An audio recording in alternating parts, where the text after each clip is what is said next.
chismosa. Total, sa'yo naman nagsimula yung problema, di ba? Problema? Bakit? Anong akala mo? Ikaw lang may problema? Porket maganda ako, akala niyo wala na akong problema? Maganda lang akong magdala.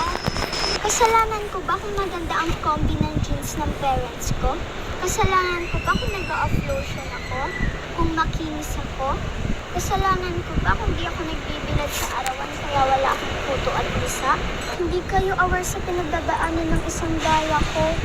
Ng isang SP3. SP3?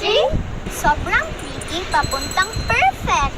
Kapag maganda ka, tapos nakipag-usap ka sa lalaki, malandi ka na agad. Tapos kapag nanahimik ka, suplada ka. Kapag maraming nagkakagusto sa'yo, mas maraming agad ang naiinis sa'yo. Kahit wala ka namang ginagawang masama. Anong gusto niyong gawin ko? Sugatan ko ang sarili ko? Huwag kong alagaan ang sarili ko? Nagka-crush lang siya sa akin, kontrabida na ako agad? Ano bang dapat kong gawin? Kapag may nakaka-appreciate sa akin, itaboy ko? Ang hirap maging maganda. Kapag maganda ka, ang hirap magkaroon ng tunay na kaibigan. Marami ka agad kaaway. Paborito ka na nga ng mga chismosa. Hindi ka pa makaligtas sa mga inggitera. Ang kagandahan ko ay hindi panakit at panakot. Huwag mong gamitin para ipanakot sa iba. Sana, imbis na pinoproblema niyo ang kagandahan ko, ayusin niyo yung mga pangit na ugali niyo. Bakit kasama ako sa pangit na ugali? Teka lang, hindi mo pa turn. Kailan ka ba magiging turn? Kailan ba yung ako naman? Ano, lalagay niyo na naman ako sa hulihan? Kapag tapos na kayo? Kapag wala nang nakikinig? Buti nga ikaw, ang problema mo, marami nagkakagusto sa'yo. Di nyo ba naisip na ako ang kawawa dito? Ikaw, gusto ka niya. Ikaw, gusto ka niya. Ikaw, gusto kita.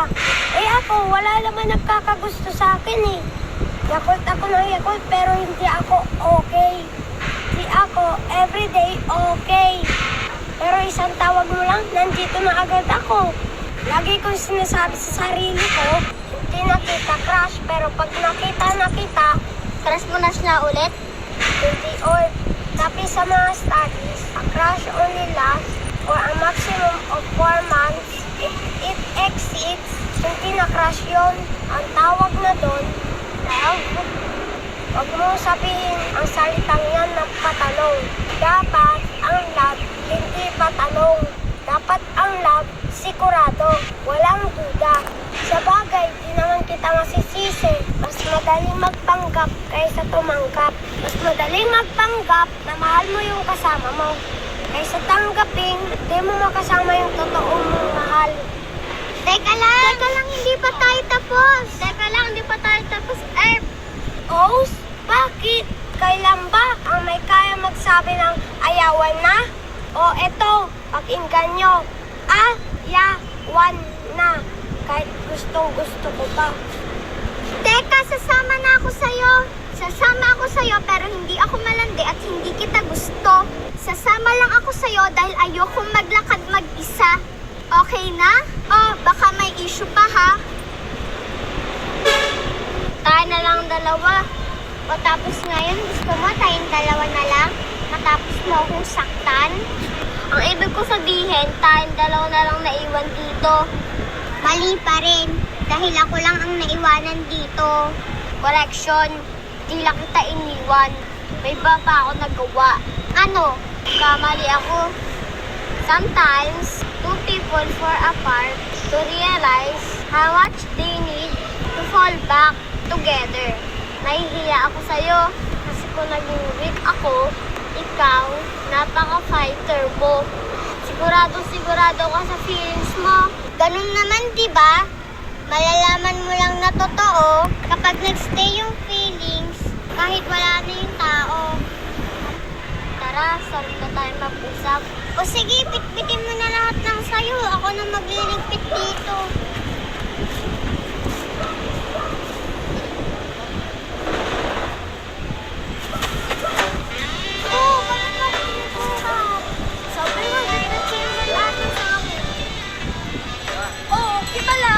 Di ba yata umiiyak ngayon? Ay, hindi po, nagpa-practice po kasi kami para sa foundation day. Oh, baka mamaya sa practice lang kayo magaling ha, pero pag totohanan na, wala na. Naku, marami akong kilalang ganyan.